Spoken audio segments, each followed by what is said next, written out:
Hello नमस्ते अनि welcome to my ब्लग्समा यहाँहरु सबैजनालाई स्वागत अनि अभिवादन टक्राउन चाहन्छु। र आज चाहिँ म तपाईहरुलाई यस्तो कुराहरु सुनाउन गइरहेको छु हैन। मेरो सपना, यो कस्तो सपना देखे मैले आज हैन। यो रियालिटी हो है, यो कुनै पनि यो भिडियोको लागि बनाएको हैन, यो जुन रियालिटी छ तपाईहरुलाई म भन्न चाहन्छु, सुन्नु होला अन्तिमसम्म हैन। मेरो सपना एकदमै लामो सपना छ के, देखे क्या जुन खालको सपना मैले देखे हैन।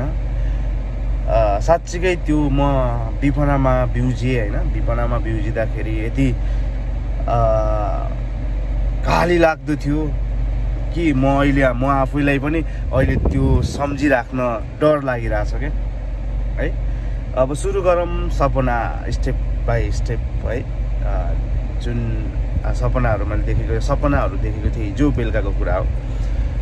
म ड्युटीबाट थाकेर राति 12-1 बजे आए अनि त्यसपछि खानासाना खाएर म सुतेँ हैन। सुतेपछि मलाई बिहान 5 बजे 4 बजे 5 बजे बाइकमा निन्द्रा लाग्दैन थियो, तर हिजो राति चाहिँ मलाई एकदमै चाँडो निन्द्रा लाग्यो। खाना खाइसकेपछि थकान पनि थियो होला हैन, ड्युटीमा थकान थियो अनि सुते हैन। सुतेको केही क्षण भित्र मैले यस्तो म डिप निदाएछु हैन। त्यो डिप निन्द्रामा सपना यस्तो देखे गाइस, सायद यो हुन्छ, यो सपना विपनामा हुन्छ कि हुँदैन, सकभर त नहोस् हैन। तपाईहरुलाई के लाग्छ अब सुनाऊ सपना है। मैले चाहिँ कस्तो सपना देखेँ भने गाइस, त्यो डिप निन्द्रामा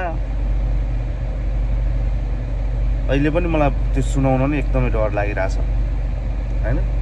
अब यो राम्रो हो या नराम्रो हो, यो के को संकेत हो हैन। यो हाम्रो फेरि देशको बारेमा है गाइस। अनि म चाहिँ सुते हैन, निदाको बेलामा तपाईको सब पब्लिक जति पनि नेपालमा हामी पब्लिसिटी छौं नि हैन, 2-3 करोड सबैजना रोडमा हारेका, काठमाडौँ भ्यालीमा हारेका हैन। स्पेशली संसद भवन चाहिँ कब्जा गर्ने, नेपाली गर्ने भनेर चाहिँ त्यहाँ नाराबाजीहरू मान्छेहरू त्यति साह्रो त चिनेन हैन, नोटिस गरिन। तैपनि सब नेपालीहरू के कुनै पनि पार्टीका नेता अथवा चाहिँ कुनै पनि उसले चाहिँ विरोध गरेको त्यो सपना थिएन के।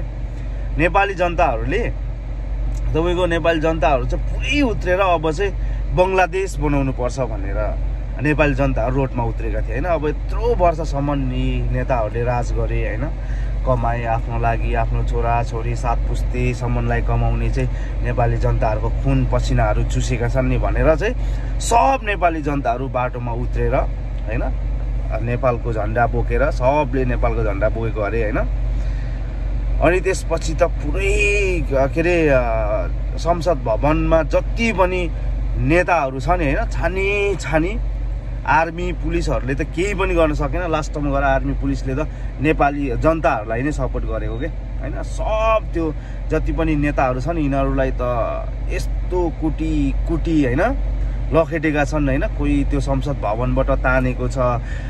म हुन त लाइफमा कहिले पनि म संसद भवनको वरिपरि पनि पुगेको छैन गाइस हैन, तर म सपनामा पुगे है। म साच्चीकै मैले सपनामा पुगे हैन। सब जनताहरूले संसद भवन घेरेर हैन, तिनीहरूले ढोका लगाएर त्यहाँ पुलिस आर्मीहरूले पहिला त अब त्यो नाराबाजी लाउँदाखेरि पुरै पुलिसहरूले धक्कालेको अरे हैन, पानीका फोराहरू फालेको अरे। त्यही पनि जनताहरू चाहिँ यति निडर भएर हैन त्यो संसद भवन घेरे अरे हैन। त्यसपछि त त्यहाँको नेताहरू जति पनि ठुल्ठुला नेताहरू छन् यिनीहरू सब भागे अरे के हैन। अनि जसरी बङ्गलादेशको प्रधानमन्त्री भएको थियो नि, त्यसै गरी नेपालको प्रधानमन्त्रीलाई पनि प्रधानमन्त्री अथवा चाहिँ भनौँ न नेताहरूलाई भगाउनु पर्छ भनेर चाहिँ हामीले एउटा नाराबाजी लगाएको अरे हैन। त्यसपछि त त्यतिखेर नै पुरै नेताहरू भागे अरे हैन। अब चाहिँ तोडफोड के सपनाहरू पनि, कतिपय सपनाहरू त मैले बिर्सेँ पनि हैन। यस्तो डेन्जर सपना देखेँ गाइस तर हाम्रो देशमा यो सपना जुन खालको मैले सपना देखेको छु नि यस्तो नहोस्। नेताहरू सबैजना सुध्रियौँ हैन, सबैजनाले देशको लागि एउटा समृद्धि सोचौँ हैन। जति पनि नेताहरू छ, नेताहरूले अब 10 वर्ष 20 वर्ष 30 वर्ष 40 वर्ष राज गरे हैन। अब चाहिँ जनयुवाहरूलाई पालो दिउँ भन्ने खालको सोच बनाएर चाहिँ अघि बढेको हेर्न पाऊँ हैन। मेरो यो सपना चाहिँ विपनामा परिणत नहोस्। यस्तो खालको चाहिँ साँच्चीकै विपनामा परिणत नहोस् हैन। नेपाल जति पनि सरकारमा हुनुहुन्छ अथवा चाहिँ कुनै पनि पार्टीमा हुनुहुन्छ, यो भिडियो हेर्नु भने प्लिज सोच्नु होला। सायद मेरो जस्तै मैले जस्तै सपना हरेक नेपालीहरूले देखेका छन् होला हैन। कतिले देख्यो होला, कतिले देखेको छैन होला हैन। तर म परदेशमा बसेको लगभग 14-15 वर्ष भइसक्यो। यहाँको वातावरणहरू हेर्छु, यहाँको डेभलपमेन्टहरू देख्छु होइन, यहाँको रुल्स एन्ड रेगुलेसनहरू देख्छु। हाम्रो देशमा पनि यस्तो भइदिए हुन्थ्यो, हाम्रो देशमा यस्तो भइदिएदेखि हामी यसरी खाडीमा अथवा चाहिँ कुनै पनि देशमा रोजगारको लागि नेपाली युवाहरूको लाइन हुँदैन थियो होला भन्ने खालको सोच्थेँ होइन। हाम्रो देश यस्तो हुनुपर्छ भनेर मैले जस मेरो थिङ्किङमा चाहिँ आउँथ्यो। तर साँच्चीकै मेरो सपनामा चाहिँ यस्तो देखेँ होइन। यो रियालिटी हो है गाइस, है रियालिटी हो, म झुट बोलिराखेको छैन। मैले साँच्चीकै सपनामा यो देखेँ क्या, जनताहरूले नेताहरूलाई भगाएको। अनि त्यसपछि म यो त भन्दिनँ, अब भोलिको दिनमा के हुन्छ थाहा छैन। जुन दिन यो खालको घटनाहरू आउँछ त्यो दिन नै म सोच्नेछु कि मेरो चाहिँ सपना कहिलेकाहीँ पुरा हुने रहेछ, अब चाहिँ रियालिटी हुने रहेछ भन्ने लाग्ला। अहिले त यो मेरो सपना कतिवटा सपना त आफूले देखेका सपनाहरू कति मिलाएर जान्छन् होइन, कति सपनाहरू पुरा हुन्छन्। मेरो धेरै सपनाहरू थिए र धेरैमा थोरै सपनाहरू पुरा भइरहेछ, धेरै सपनाहरू अझै बाँकी छ होइन। त्यो धेरै सपनाहरू मध्ये पनि यो चाहिँ मैले रेल सपना भन्नाले यस्तो हुन्छ नि त होइन। सपना मैले सपना देखेको छु, त्यो मान्छेले सपना देखोस् या नदेखोस् हरेक मान्छेमा एउटा सपना भन्छन् नि। यार म त्यो गर्नु छ भनेर एउटा सपना, एउटा कल्पना गरेको हुन्छ नि होइन। कल्पना गरेको हुन्छ मान्छेहरूले, यो गर्नुपर्छ, त्यो गर्नुपर्छ, यो गर्छु त्यो गर्छु भनेर होइन। तर यो चाहिँ मैले यस्तो अनौठो सपना देखेँ क्या, साँच्चीकै हो यो अनौठो सपना देखेँ। मैले त्यस्तो खालको भिडियोहरू पनि हेरेको थिएन होइन। तर जसरी मैले सपनामा देखेँ नि बङ्गलादेश बनेको होइन, हाम्रो नेपाल एकटाका बङ्गलादेश बनाएर प्रधानमन्त्रीलाई चाहिँ भगाएको त्यो सपना ठ्याक्कै चाहिँ नेपालमा त्यो भएको अरे। हामी सबजना नेपालीहरू चाहिँ रोडमा उत्रेको अरे, संसद भवन घेरेको अरे होइन। आमा अहिले पनि सम्झिँदाखेरि त्यो सपनाहरूलाई यसो सोच्छु क्या, म अहिले याद गरिरहेको छु होइन। त्यो यस्तो डर लागिरहेछ कि होइन। अब हामीले पुरै पुलिसहरूले आर्मीहरूले पानीको फोराहरू हानेको अरे होइन, गोली हानेको अरे होइन, बम पड्काएको अरे। त्यही पनि नेपालीहरू यस्तो निडर भएर संसद भवन घेरेर चाहिँ सब नेताहरूलाई लखेटेको अरे क्या। अब भोलिबाट त्यो संसद भवनहरू त यस्तो फुटेको छ अरे कि जति पनि कार्यालयहरू छन् नि यिनीहरू त सब खोजी के सब पार्टीको यो जति पनि छ नि पार्टीको कार्यालयहरू अफिसहरू त टोटली भत्काइदिएको छ अरे क्या। सिसाहरू फुटाएर डोरहरू भत्काएर होइन। नेपालीहरूले ढुङ्गा मुरा त्यसले भेट्छ त्यसले मान्छेहरूले खुकुरी बोकेर हिँडेको अरे होइन।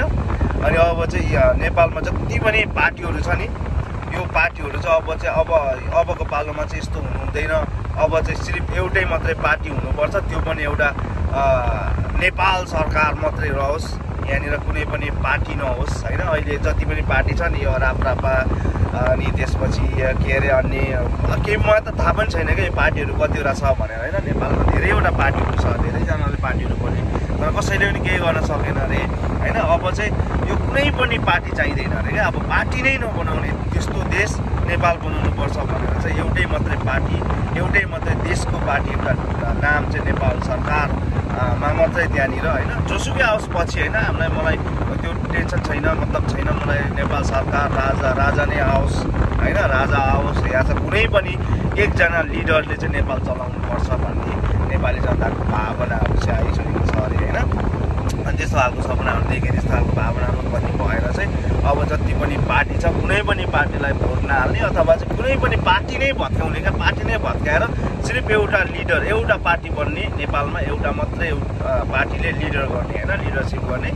अनि त्यस्तो खालको रोल मोडलहरू चाहिँ एकदम स्ट्रङ मान्छे नेपाल जनताले चुनेर त्यो मान्छेलाई भोलि गएर होइन नेपाल जनताले अनि त्यो गर्ने अरे क्या। अनि त्यसपछि भोलि नेपालीहरूको के मनसा अरे भने एउटै मात्रै पार्टी जसले चाहिँ रोल मोडल खेल्न सक्छ त्यसलाई जनताले चुन्ने, अनि त्यसपछि त्यसलाई चाहिँ अब 5 वर्ष दिने अरे होइन, एउटै पार्टी मात्रै। अनि 5 वर्षमा चाहिँ केही गरेन भने फेरि त्यो पार्टीलाई जस्तै बनाइदिने होइन, त्यसलाई हटाइदिने नेपाल जनताको अधिकारको अनुसारले होइन। त्यस्तो खालको सपना देखेँ। अनि यो अहिले त सम्झिँदा पनि मलाई डर लागिरहेछ गाइस होइन। तर के कस्तो लाग्छ मेरो सपना यो होइन, अब विपनामा परिणत होला या नहोला त्यो पछिको कुरा हो होइन। तै पनि म चाहिँ चाहन्छु बरु यस्तो भइदिएदेखि हुन्थ्यो क्या, रियालिटीमा यस्तो भइदिए हुन्थ्यो। अहिले त मैले जुन सपना मात्रै देखेँ होइन, मेरो सपना पुरा होस् गाइस। सायद यो मेरो सपना पनि तपाईँहरूको सपनामा मेल खान्छ होला, तपाईँहरूको मनमा मेल खान्छ होला। यो मेरो चाहिँ मैले मुखले मात्रै बनाएर बोलेको होइन, साँच्चीकै म अहिले जे पनि कसम खाएर भन्न सक्छु होइन। मैले यो सपना देखेँ, जुन खालको सपना मैले देखेँ यो सपना चाहिँ पुरा होस् भन्ने अहिले त्यस्तो लाग्छ क्या मलाई। हाम्रो नेपालको गतिविधिहरू देख्दाखेरि, नेपालको पार्टीगत हिसाबले हेर्ने हो भने मान्छेहरू जति पार्टी बोल्दै आउँछन्, सिटमा पुग्छन्, यो सब आफ्नो लागि गरेको छ, जनताको लागि केही पनि गरेको छैन क्या होइन। जनताले दुःख पाइरहेछन्, नेपाली युवाहरू सब देश विदेश पलायन भइराखेको छ। अनि अब हामीले चाहिँ के गर्ने, हामीहरू त 10-15 वर्षदेखि फ्याक्ट्रीदेखि टाढा भएर यसरी हामी बस्नु परेको छ। पुगेन भने तपाईँहरू जतिजनाले यो विदेशबाट हेर्दै हुनुहुन्छ, पुगेन भने त तपाईँहरूको सपना होला सायद होइन। यहाँ खाडीमा काम पसिना बगाइराख्नुहुन्छ, बगाइराख्नुहुन्छ, कामै गएर हामी त्यसको हामी त भइराखेको छौँ होइन, काम गरिरहेछौँ होइन। नेपाल सरकार, नेपाललाई पनि हामीले नै रेमिटेन्सबाट बचाइराखेको छौँ भनेपछि अब हामीलाई यस्तो खालको सरकारहरू किन चाहियो, यस्तो खालको नेताहरू हामीलाई किन चाहियो, यस्ता खालको पार्टीहरू किन चाहियो हामीलाई होइन। यो पार्टीको नाममा यिनीहरूले यो परियो धन्दा गरिरहेको छ। त्यो कारणले गर्दाखेरि गाइस अब चाहिँ हामीले यो धन्दा गर्ने पार्टीहरू अथवा कुनै पनि नेताहरूलाई छोड्नु हुँदैन। यस्तो जुन खालको सपना मैले देखेँ त्यो सपना पुरा होस्, साकार होस् होइन। सो अब चाहिँ हामी जनताहरू सायद एक दिन यसै गरी उत्रिनुपर्छ होला गाइस। यो उत्रेर चाहिँ सब नेताहरूलाई अथवा चाहिँ कुनै पनि के पार्टीहरू सबै के हामीलाई पार्टी चाहिएन क्या, सिर्फ एउटा पार्टी होस्, एउटा लिडर होस् क्या, एउटा लिडर छान्ने हो क्या। अनि त्यो पार्टीको कुनै पनि नाम हुँदैन क्या त्यहाँनिर, काङ्ग्रेस, एमाले, माओवादी, राप्रपा, रासोपा, यो अन्य युवा के मलाई पार्टीहरू नै थाहा छैन, अनगिन्ती पार्टीहरू छन् होइन मान्छेहरूको। यो कुनै पनि पार्टी चाहिएन के होइन। जुन खालको सपनामा मैले देखेँ होइन, पार्टी कुनै पनि चाहिएन, सिर्फ एउटा पार्टी होस्, सिर्फ नेपाल सरकार एउटा पार्टी होस् होइन। राजा पनि आउनु पर्दैन होइन, राजै आउनुपर्छ भन्ने पनि छैन होइन। कुनै पनि पार्टी नै हुनु हुँदैन क्या। अब त्यस्तो खालको देश बनोस् कि जहाँ पार्टी नै छैन कि होइन, त्यस्तो खालको देश बनोस्, यो मेरो सपना। अनि तपाईँको सपना पनि पुरा होस्। एक दिन भएन भने तपाईँ हामी सबैजना मिलेर हामी रोडमा चाहिँ उत्रिनुपर्छ गाइस। देश तथा विदेशबाट कसरी हुन्छ होइन, भिडियोबाट मार्फत हुन्छ या नेपालबाट हुन्छ, बाहिर हुन्छ, सोसियल मिडियाबाट हुन्छ या कसरी हुन्छ, हामीले चाहिँ यो गर्नुपर्छ जस्तो लाग्छ मलाई, जहाँसम्म लाग्छ यार। अब अहिले यार दुबई हेरौँ न, दुबईको कुरा गर्छु थोरै अलिकति होइन, मेरो सपनालाई पुरा राखेर होइन। दुबई हेरौँ, यो 50, 51, 52 वर्षको नेसनल डे मनायो होइन, अस्ति भयो 1 वर्ष अगाडि, 5-6 महिना अगाडि होइन। ल हेरौँ त 50 वर्षमा यत्रो डेभलप क्या, 50 वर्षमा होइन 30 वर्ष 20 वर्षमै कन्ट्री डेभलप भइसकेको थियो क्या। म 2010मा आउँदाखेरि 30 वर्ष कि 35 वर्षको 35-37 वर्षको यहाँ नेसनल डे मनाइरहेको थियो। त्यतिखेरदेखि नि यस्तो डेभलप भइसकेको थियो। अब हेरौँ न अहिले त झन् यति डेभलप छ, यति डेभलप छ, कुनै पनि युरोप कन्ट्रीहरूलाई फ्लप भइरहेछ क्या दुबईले होइन। 50 वर्षमा क्या, 50 वर्षमा 30 वर्ष भनौँ न, 30-40 वर्षमा यार। हाम्रो त यार 100, 150, 200 वर्ष भइसक्यो। सबैभन्दा चाहिँ ओल्डेस्ट कन्ट्री भनेको स्थापना भएको देश नै सायद मलाई त जहाँसम्म लाग्छ नेपाल होला जस्तो लाग्छ क्या, हाम्रो क्यालेन्डर वाइज हेर्ने हो भने होइन, हिस्टोरी हेर्ने हो भने। सो अझै पनि हाम्रो देश यति डाउन छ नि अन्य अरू देशसँग कम्पेयर गर्ने हो भने होइन। अहिले त कुनै पनि देशसँग कम्पेयर गर्नै सकिँदैन क्या नेपाललाई होइन, त्यस्तो खालको भइसक्यो क्या। त्यही भएर गाइस अब चाहिँ हामीले सबै जनताहरू जसरी मैले सपना देखेँ तपाईँहरूले पनि त्यस्तो सपना देख्नुपर्छ होइन। र अब चाहिँ हामी गर्नुपर्छ, हामी युवाहरूले यो सपना अवश्य पनि देख्नुपर्छ र यो सपनालाई पुरा गर्नुपर्छ गाइस। जति पनि नेताहरू छ, कति पनि पार्टीहरू छ, जति पनि बुढाबुढी नेताहरू छ नि, यिनीहरू सबलाई अब चाहिँ हटाएर अब चाहिँ सिर्फ एउटा मात्रै लिडरसिप बनाएर नेपाललाई अगाडि बढाउनु पर्छ भन्ने जुन खालको मैले सपना देखेँ, यो सबै नेपाली जनताहरूको सपना हो, मेरो मात्रै होइन, सबै हामी नेपालीहरूको जनताको सपना हो। यो चाहिँ रियालिटीमा अनि विपनामा परिणत होस् भन्ने कामना गर्दै आजको भिडियो यति नै भन्न चाहन्छु। के कस्तो लाग्छ प्रतिक्रिया गर्नुहोला र यो भिडियो अन्तिमसम्म हेरेर सेयर गरेर सबैसम्म पुर्याउनु होला होइन।